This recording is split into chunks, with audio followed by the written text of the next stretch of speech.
saya sebagai Wakil Rektor Bidang Kemahasiswaan dan Kerjasama.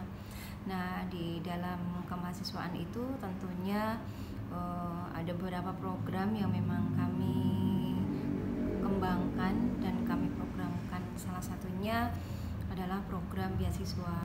Beasiswa itu macam-macam ya, entah beasiswa reguler maupun yang non reguler gitu. Nah, beasiswa itu ada beasiswa KIP ya, KIP dari Dikti tentunya gitu. Nah, setiap tahun kami mendapatkan gitu ya.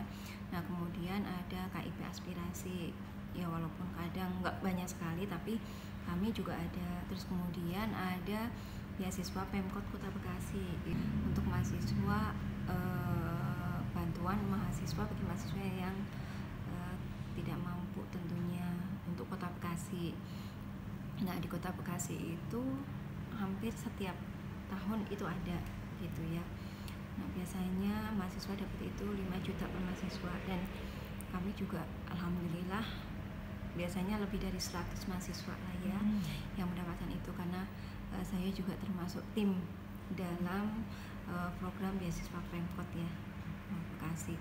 Nah, terus kemudian ada beasiswa lagi untuk mahasiswa yang khususnya dari wilayah Bantar Gebang.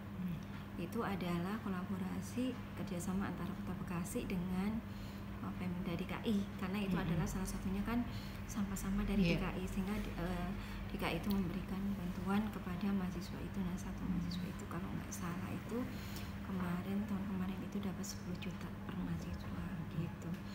Itu untuk beasiswa. Jadi terus kemudian ada juga beasiswa Pemkot, beasiswa yayasan. Jadi bagi mahasiswa yang tidak mendapatkan di sini gitu kan, kami selalu memperhatikan mahasiswa itu. Dia memiliki keinginan yang kuat untuk kuliah gitu kan, sedangkan mereka tidak mampu, sehingga kalau sudah masuk di sini itu ya biasanya kami mengakomodir seperti itu. Jadi ada beberapa beasiswa ya, beasiswa KIP reguler LPT, beasiswa KIP aspirasi, beasiswa Pemkot, beasiswa untuk mahasiswa khusus Bantar Gebang ya, kerjasama dengan Bantar Gebang, wilayah pengembangan DKI, terus kemudian beasiswa yayasan. Itu terkait dengan program beasiswa. Nah, terkait dengan program kemahasiswaan, pengembangan karir maupun pengembangan bakat, minat dan sebagainya, kami banyak melakukan program-program pelatihan, seperti halnya misalnya kewirausahaan itu kami selalu mengadakan pelatihan bagaimana penulisan proposal biar perusahaan itu tembus untuk mendapatkan dana bantuan dari CSR dan sebagainya. Nah, kebetulan juga ada beberapa mahasiswa itu di tahun lalu ya, kalau nggak salah itu ada tiga mahasiswa ya, itu mendapatkan dana bantuan pengembangan UMKM itu dari Kemenpora gitu. Waktu itu satu mahasiswa itu 15 juta kalau nggak salah, 15 ya, saya agak lupa. Nah, terus kemudian pengembangan yang lain seperti bulu tangkis, bahasa Inggris, kemudian Mapala, terus kemudian tenis, kemudian banyak lah ya, banyak program-program itu. Dan setiap ada event di luar, misalnya untuk lomba kemanapun, itu kami selalu dukung mahasiswa untuk mengikuti program-program. Dan berapa kali mahasiswa itu mendapatkan prestasi, juara 1, juara 2, juara 3, dan selalu kami berikan apresiasi. Jadi kalau misalnya ada yang ikut lomba, biasanya kami dukung dengan dana transport gitu ya. Terus kemudian kalau misalnya mereka itu dapat prestasi, kita selalu bikinkan spanduk dan sebagainya. Jadi benar-benar mahasiswa itu merasa dihargai ya.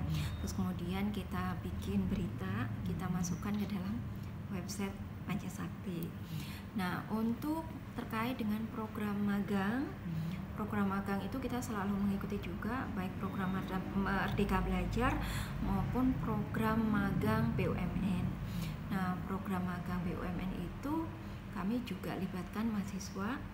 Ada beberapa mahasiswa yang magang di Pertamina misalnya, atau intinya mereka beberapa mahasiswa magang di tempat-tempat yang bagus seperti itu. Jadi harapannya dengan magang di tempat yang bagus mereka punya pengalaman. Jadi tidak saja belajar di sini, akan tetapi langsung diimplementasikan di lapangan. Mereka dapat prestasi, dapat sertifikat, dan alhamdulillah dapat uang saku gitu.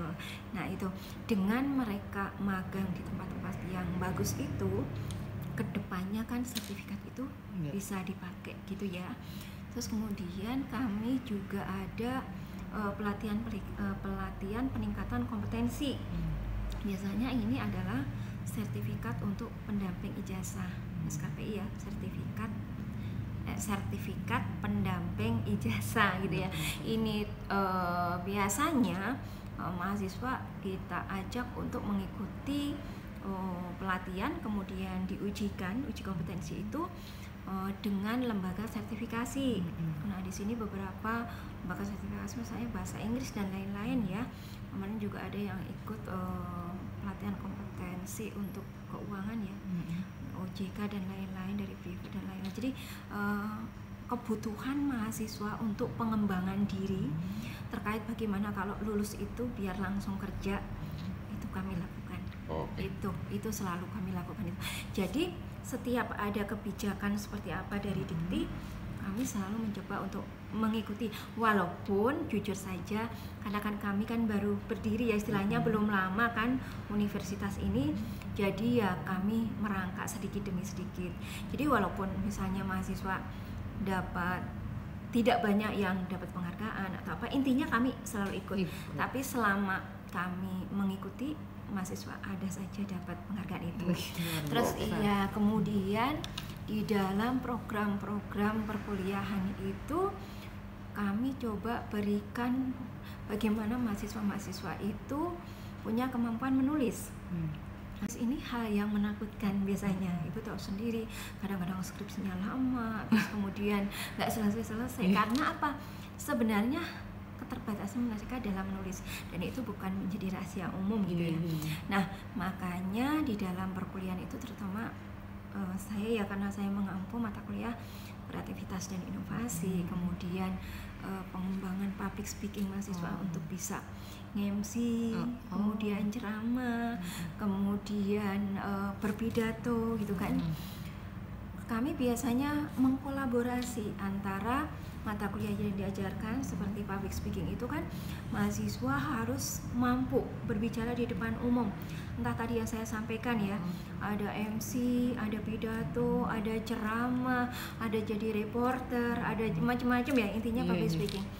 Kami biasanya, karena saya sendiri di inovasi, kreativitas dan inovasi, kami biasanya mengembangkan inovasi-inovasi baru untuk pengembangan cara bagaimana belajar dengan mudah public speaking itu. Nah, kemudian tidak itu saja, saya biasanya langsung minta kepada mahasiswa untuk menuliskan.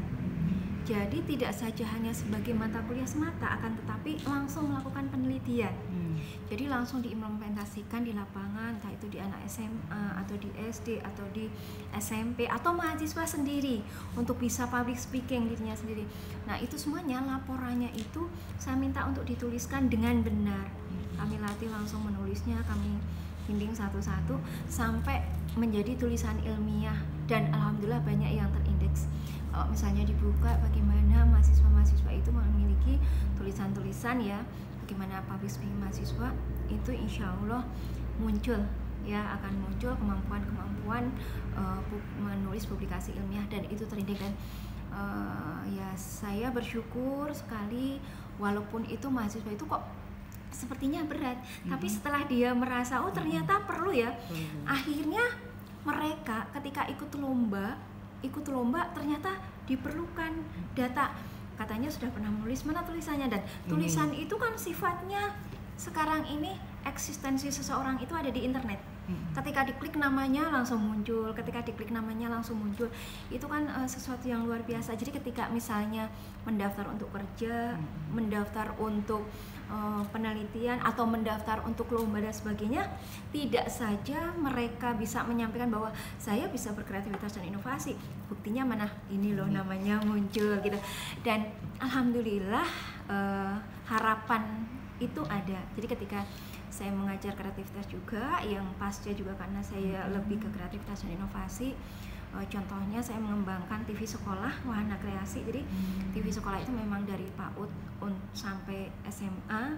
Kemudian ada TV kampus untuk kampus, kemudian ada TV desa untuk pengembangan desa, kemudian ada TV vokasi itu untuk pendidikan vokasi. Saya juga mengajarkan itu ke mahasiswanya. Jadi mahasiswa-mahasiswa ternyata dia bisa membuat program seperti halnya RCTI, SCTV dan sebagainya. Dan ketika diklik namanya, muncul nggak sekolahnya untuk TV sekolah misalnya TK Al Muslim atau SMK 17 atau apa, celing langsung ada karena memang ada di internet gitu ya.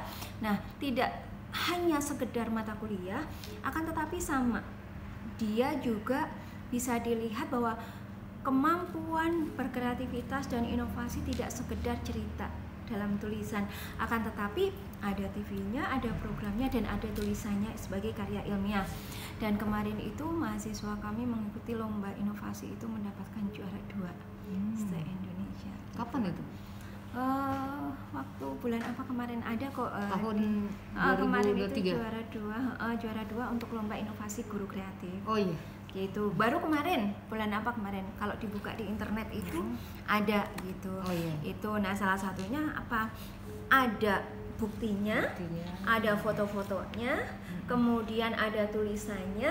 Jadi ketika mendaftar atau ke manapun itu bahwa benar ini tidak bohong-bohongan gitu. Jadi alhamdulillah saya juga sebagai bidang kemahasiswaan bersyukur sekali, pertama dapat kesempatan di kemahasiswaan, dan kedua saya juga bisa mengajar kreativitas dan inovasi, dan dosen-dosen yang lain pun memiliki hampir kayak yang mungkin mirip ya. Setiap kalau harapannya memang mahasiswa kami bisa melakukan hal yang seperti itu terkait dengan kemahasiswaan. Dan masih ada program-program yang lain. Intinya sih perkembangan keilmuan, perkembangan teknologi informasi itu kami berusaha mengikuti walaupun pelan-pelan.